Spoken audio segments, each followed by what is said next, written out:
Good afternoon, Bison fans, and welcome to our Bucknell Baseball Virtual Season Preview Show. My name is Todd Newcomb, and I'm joined today by Maisha Kelly, our Senior Associate AD for Development, and we want to take this time to thank our sponsor for this year's preview series, Giant. Giant is a great partner of Bison Athletics, and we appreciate all they do for Bucknell. So we've got a great lineup for you today, featuring our head coach, Scott Heather, and three of our current players, Peter Marin, Brendan Tuttle, and Chris Canizero. It's time now to welcome in the head coach of the Bison, Scott Heather. Thanks for being with us, Scott. Thanks for having me, Todd. So Scott's entering his 9th season as the head coach after serving as an assistant coach in the program for 8 years prior under Hall of Fame mentor Gene Depew. He's led Bucknell to Patriot League tournament appearances 5 times, including a league championship and NCAA postseason berth in 2014. Scott was also a 2-year letterman as a pitcher for the Arkansas Razorbacks, and he also pitched professionally for the Duluth Dukes of the Northern League in 1998. So, Scott, we're going to set the stage a little bit with some questions from Maisha about your program's return to competition. Good afternoon, Coach. Thanks for being here. Well, thanks for having me. Looking forward to it. Absolutely. Well, before we get into details about the return, just on a personal level, how excited are you and your student athletes to be back and complete what hopefully is a full spring season? Yeah, for sure. I mean, we can feel excitement each day in terms of getting closer and closer. Really from day one when our season ended last year, just our response from our guys has been tremendous. They've been working tremendously hard to continue to work to be ready to play and have been very resourceful with that. And just so excited for them, mainly in the opportunity ahead of us and getting the opportunity to compete. They've worked hard for it and they deserve it. Great. Well, we know that there's been a lot of extensive preparation and planning that has gone into just being back on campus and certainly a return to play here. Can you share what some of the daily protocols, new protocols are that you and the team and your staff and student athletes have to do on a daily basis? Yeah, for sure. One of the things we had to do basically off the bat is go into small groups more often. And the way the class schedules were set up and the way baseball is, what we decided to do was play a lot in the afternoon with the guys that were available in the afternoon. And guys that weren't, we did small group player development stuff in the morning. Even sometimes we pulled other guys in to that and really, try to reduce the risk at every turn. Being outside certainly helps a lot. We used both dugouts. We used all the space that we had out at the Pew Field to limit the risk as much as possible. And we're successful in doing that, throughout the fall. And we were looking to kind of do that model anyways in terms of our setup and really take the time to play a lot. That's the one thing they missed out on. Some guys got to play this summer, some guys didn't. We really wanted to play a lot of games in the afternoon, and you can really socially distance and play baseball. You're spread out. Really, only the catcher and the umpire are close. With that, so a lot of that went on, a lot of playing, a lot of competition, and the guys really enjoyed it. It was great to see them out there, and we found ways to compete even within that and separate the teams and play for stakes a little bit, and really it was a productive semester for us. So as you've constructed and prepared here on campus how to practice and operate, it's all for the goal of getting to certainly that season, the competitive side of it, and the Patriot League season in particular. So what role have you and your peers in the Patriot League as head coaches played in constructing what is certainly a different Patriot League schedule, as well as conversations around when you might have to pivot given the landscape? Yeah, for sure. I mean, we've met several times as a coaching group, and the Patriot League met with us as well to kind of go over, what are the possible options. What we're really having to do is try to limit, the overnight stays. We're playing a lot on Saturday at like Lehigh, and then Sunday they come here. To limit the travel and any risk, with there. I think playing the game, there's not much risk. It's the other stuff around it that you got to be careful about. You got to think about everything, like whose partners are with who, and who do you know, who do you have sit next to each other. You have to think about everything with this, and try to plan it out as best you can to reduce risk, for our guys. There was a lot of different opinions and within coaches in terms of what to do and all that. But the Patriot League came up with a plan that allows a schedule, and the guys are excited to see that, and excited to compete. And it's going to be a challenging schedule. Probably the two I guess top teams going into the season are on our side of the division, but we like that challenge. We're excited about playing the best. That's always been part of our motto, to play the best, and we're going to have a challenge to play the top teams in our league more than the other teams. It's going to be exciting for our guys.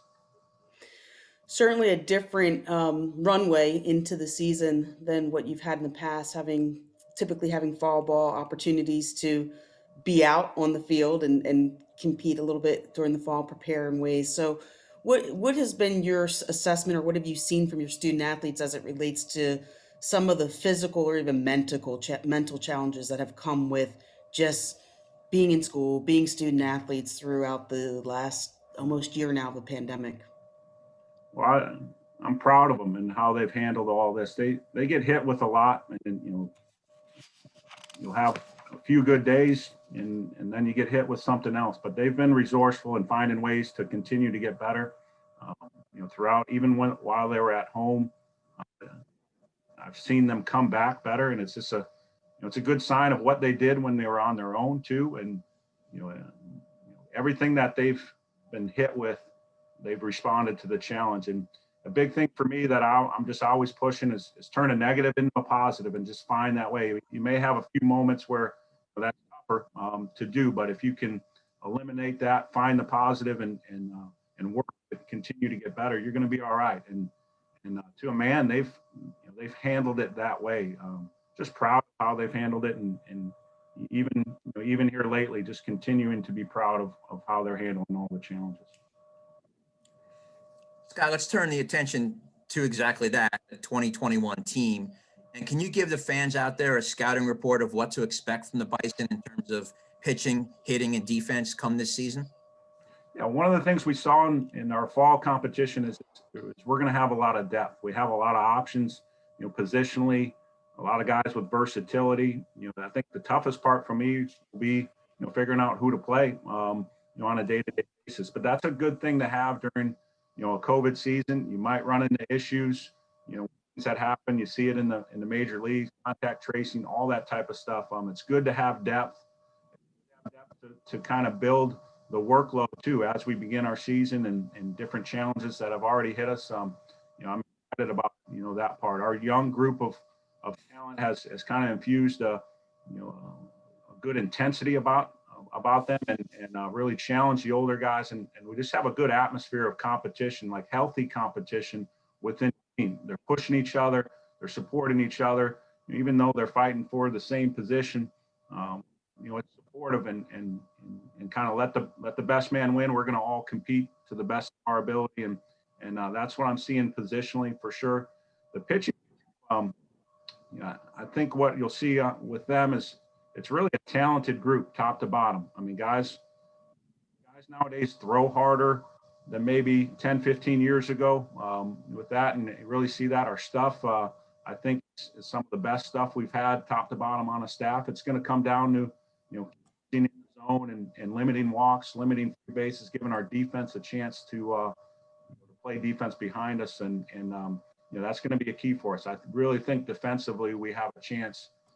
Some lineups that I could put out there that are going to be really good defensively, and I'm excited about that. We're able to get a lead. I'm able to use a lot of guys, almost similar to a basketball coach, with put it in a defensive group at the end of the game. Excited about that for sure.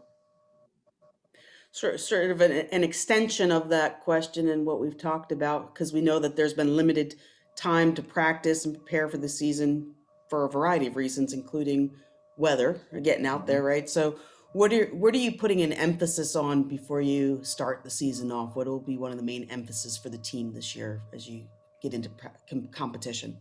Sure, man. Really just trying to simplify it, and what we're doing. not putting in a lot of different bunt defenses and things like that to make it complicated.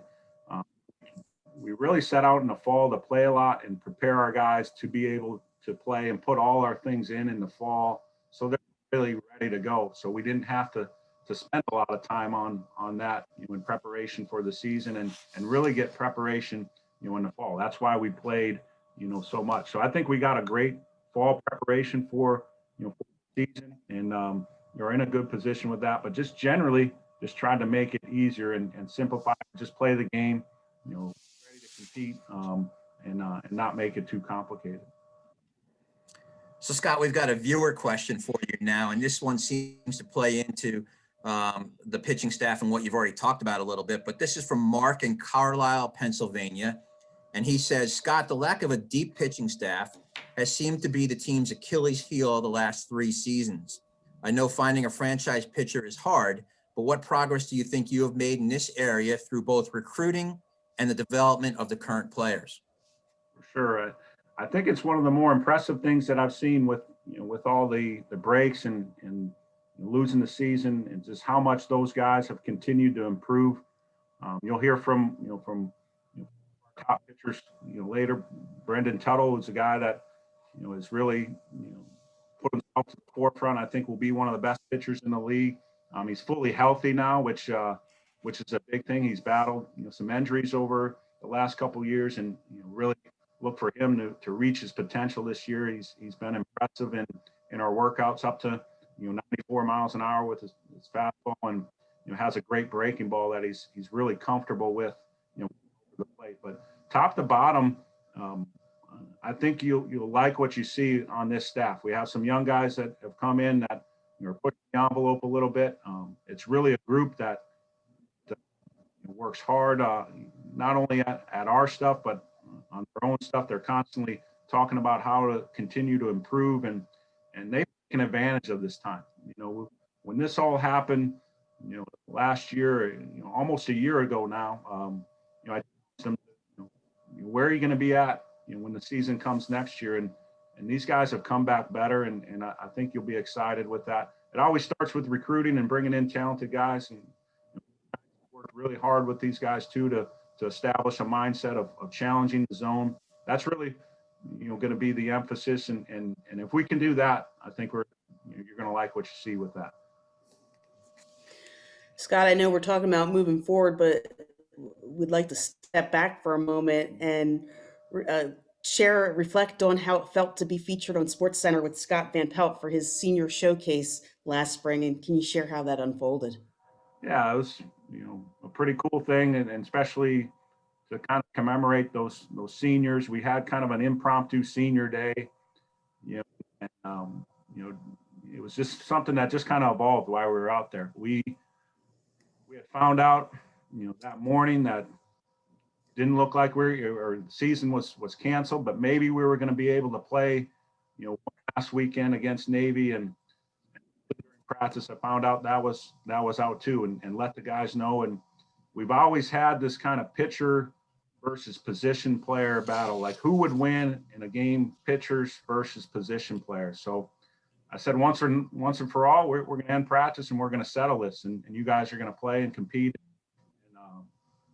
it was a pretty interesting game. We had our 6'8", 260-pound pitcher playing shortstop, and guys, left-handers all over the place, on the field, and they just had fun, and they remembered why they're here and what they, love about the game. I'm getting chills, just thinking about it, just knowing that we were able to be on the field, that one last time together. It was a special group of seniors, our guys really respected, and, top to bottom with that, and was proud of how they handled it. They turned a negative into a positive, and that's something I always stress. And we found a way to honor those guys in a small way.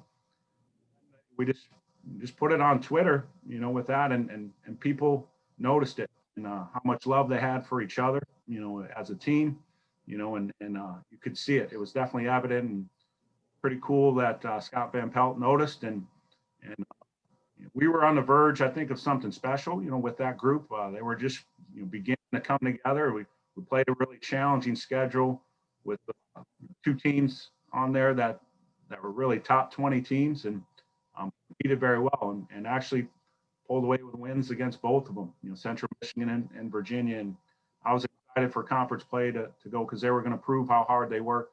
That senior group really did a great job of kind of turning our mindset a little bit, and focusing the team, moving forward, doing things the right way, and really, getting the culture back to where it needed to be. Forever in debt to those group of seniors for what they did for the program. Scott, your comments about that senior group segues perfect into this next question. And again, this is a viewer question. This is from TJ in Fredericksburg, Virginia. He says, last year's senior class had a strong group of leaders. Who do you see among the players taking on the role as captains, or even a non-captain, that you think will step up and provide the level of leadership you had from last year's group? Well, I think it starts with the guys you'll hear from later on the call. Peter Marin, Brendan Tuttle, and the seniors are certainly guys that up in that regard are leading the team, on a daily basis. Chris Canizero, will emerge in that role as well too, as a leader for us. I really think it's a good atmosphere on the team right now. As I said earlier, our freshmen and sophomores, really work hard, compete. Baseball's super important to them. It's a focus of their day every day, and it really it's created an atmosphere throughout our team that it's just really important what we're doing each day. They don't give up a day. They know what they missed out on. Come to the field ready to work hard every day, and certainly the guys on this call are a big part of that, and pushing the envelope on that as well. So Scott, I want to close out our time with you today with what I thought would be some fun viewer questions, and you would probably recognize the names of these individuals. But the first one's from Brandon in Zeeland, Michigan. And his question is, who was the better catcher in 2010, Brous or Shribman? Well, that's the only time he's ever been referred to as Brandon. It's Hanu around these parts. I know exactly who it is. It's been an ongoing argument as well, kind of the pitcher versus position player, battle. I'm going to settle it, once and for all, with that. Obviously, Doug Shribman's our all-time home run leader. He passed Andrew Brous in getting that at his senior year. His throwing arm action, is very similar to a bowler, and that's not really conducive to being a good catcher. You kind of got to get on top of the ball and throw it, to second base. He has a lot of movement. He was a pitcher that had a lot of movement. Those throws to second base, I'm not sure where they would have went if he ever got to play. So I remember watching Andrew Brous, play catcher in high school. I was actually there to see the pitcher, and both Coach Depew and I went to the game, and I love the pitcher, and Coach Depew walked away saying we need to get the catcher, with that, and he was a pretty good high school catcher. His catching days at Bucknell lasted probably an hour, and we moved him to the outfield, but was a great outfielder for us. Good speed. We wanted to use his athleticism out there, but hands down, I know Doug will be upset, but hands down, I give it to Brous. All right. Well, it's clear that Shribman may be a future Bucknell Hall of Famer, but it won't be as a catcher. So thanks for answering that one. Sure. The second one is from Luke in Lake Forest, Illinois, and he wants to know who's winning the head-to-head matchup in the cage between Tuttle and Pete. That's been an ongoing thing too, and that's one of the fun things we get to do a lot, where we do a lot of cage at bats and things like that, and roommates get to face each other. We do a lot of in competition. We try to keep track of it. I think it's about 50-50 right now. I'm looking forward to the next couple of weeks and seeing who wins it, once and for all. They may have different opinions here in a minute, but it'll be interesting. Tuttle has is certainly emerging with his fastball and breaking ball. It'll be a tough matchup for Pete, but Pete was locked in all fall and led our team in kind of quality at bats. So he's a tough out. It'll be interesting to see what happens. Well, it sounds like you're playing it safe with those guys on the call, Coach, and I totally get that. So Hey, thanks a lot, Scott, for your time today. We wish you and your team the best of luck this spring. Thank you. Appreciate being on. All right, it's time now to welcome our 3 current players to today's program.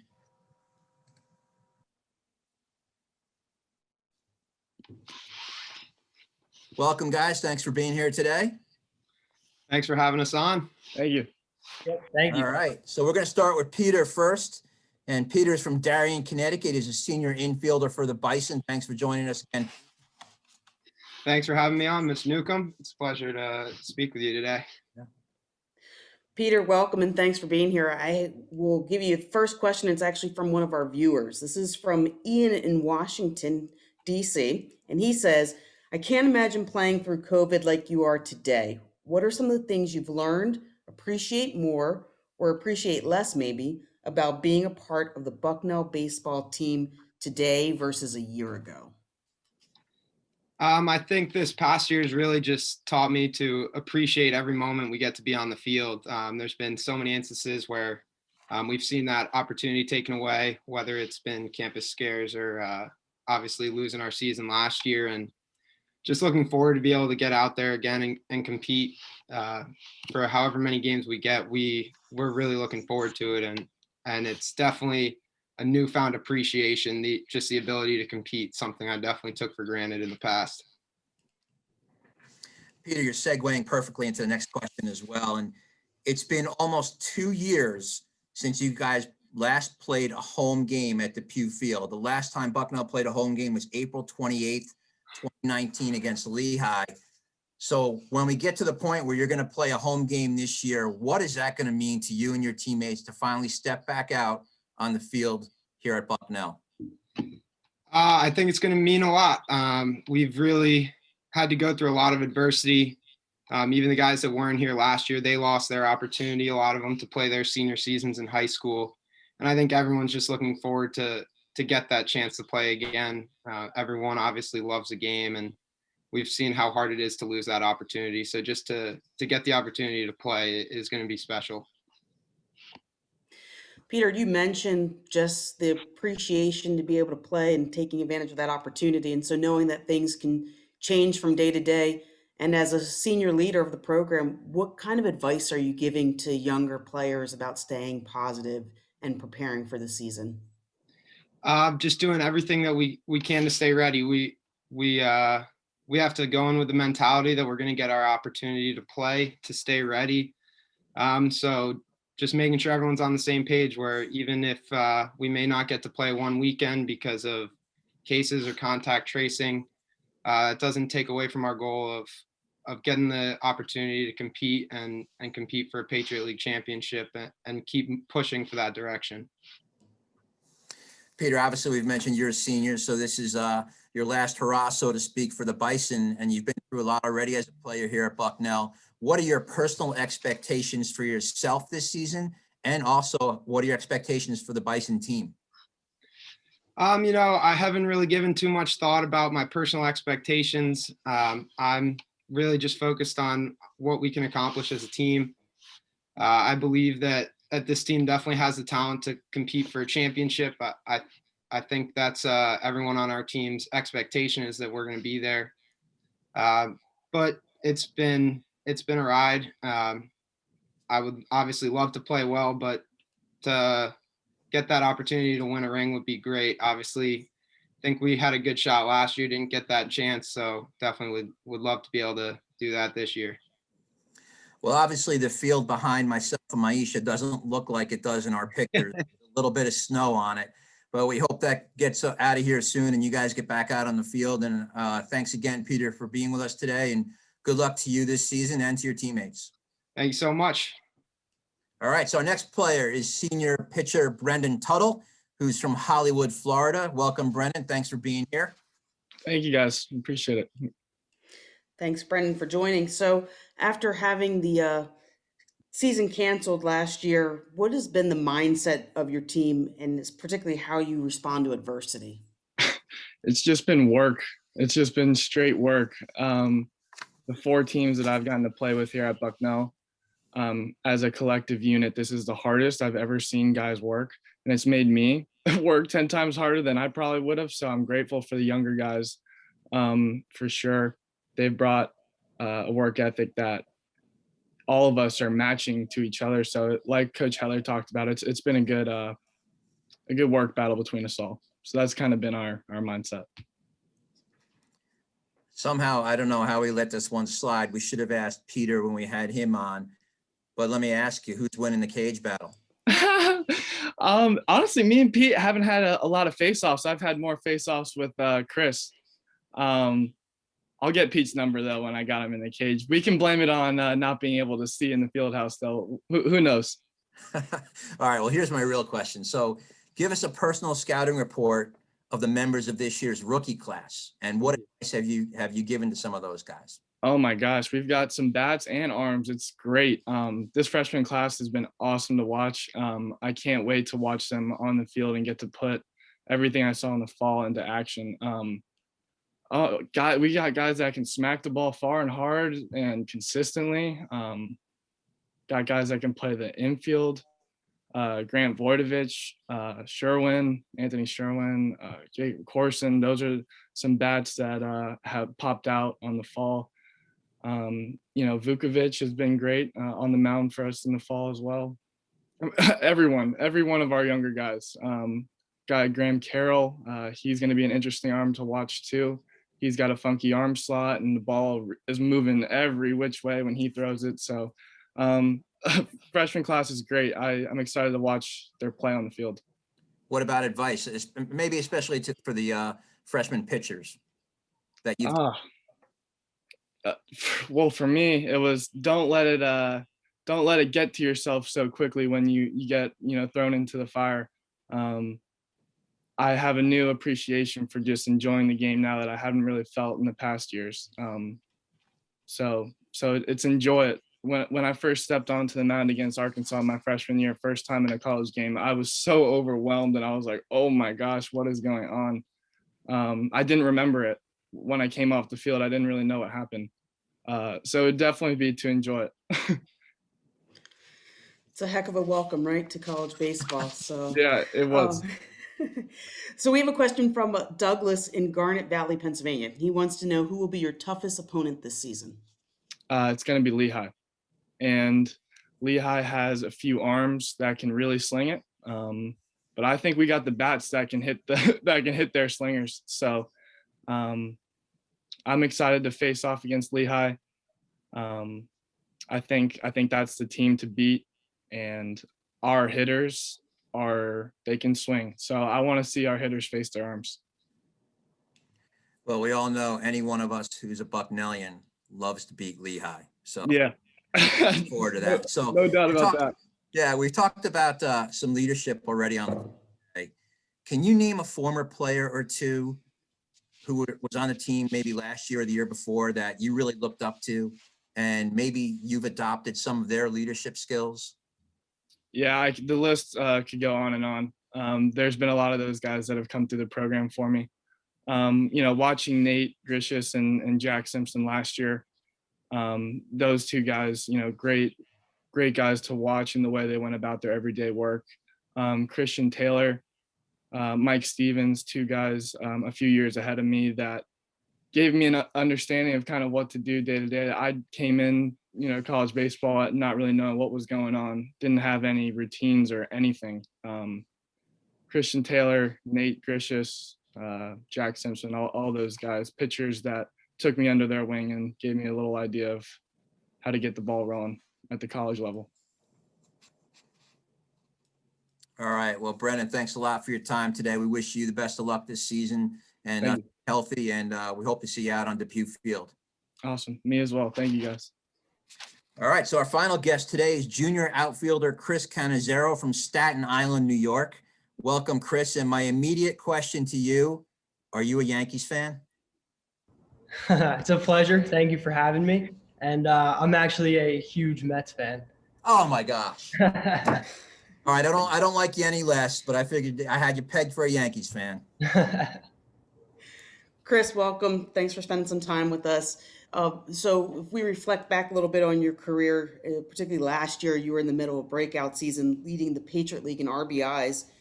And then you also had a season cut short with an injury. And now we look at these recent challenges of adversity that you and your teammates are facing. What would you say are some of the lessons that you've learned and how you're going to apply that to this season?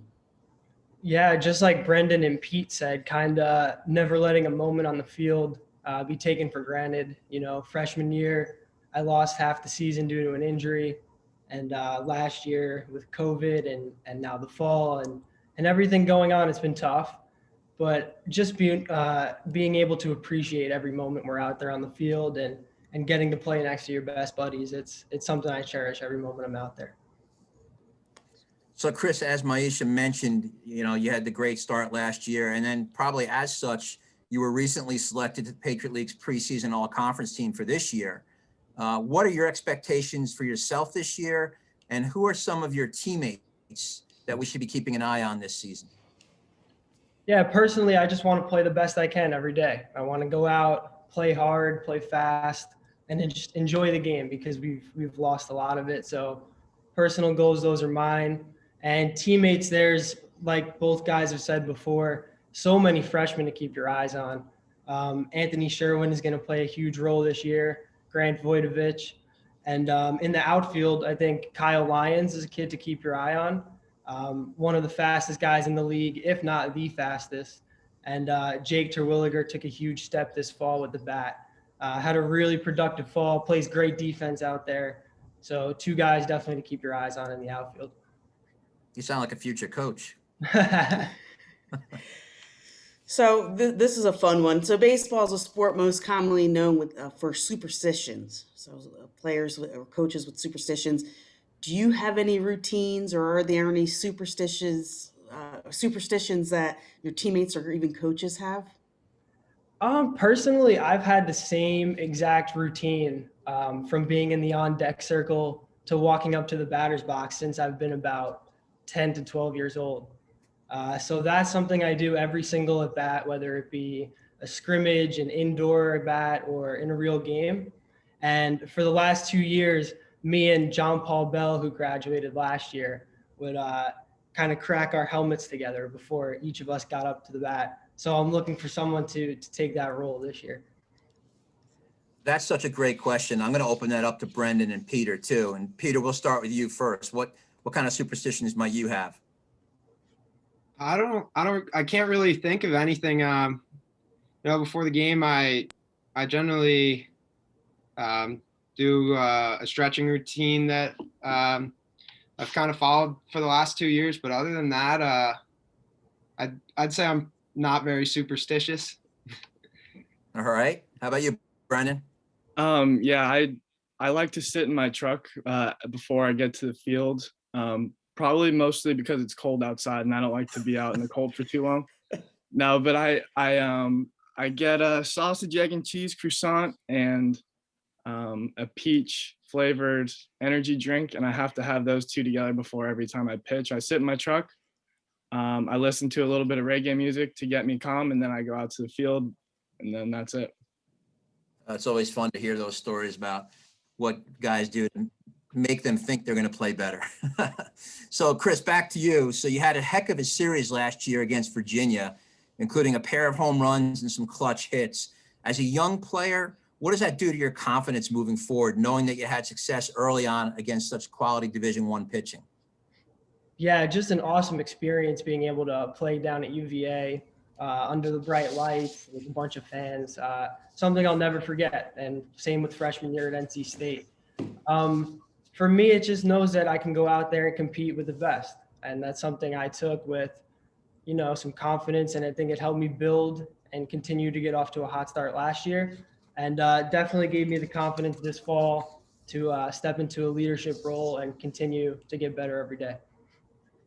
Well, Chris, we certainly wish you the best of luck this season and hope you and your teammates do really well, especially against Lehigh, and win that Patriot League tournament. So thanks to all of you for being here today. So special thanks to all our guests today, including Coach Heather. We appreciate all their time. That's just about wraps up today's show. Thank you to Jeffrey Campbell, Cole Clunan, and Jess O'Shaughnessy for their assistance with today's event. Our next event in our season preview series sponsored by Giant will be tomorrow, Thursday, February 18th at noon, and it will feature the women's lacrosse program. As a reminder, you can find the full schedule of all of our preview shows on our Bucknell Athletics website. Good afternoon, everyone, and go Bison.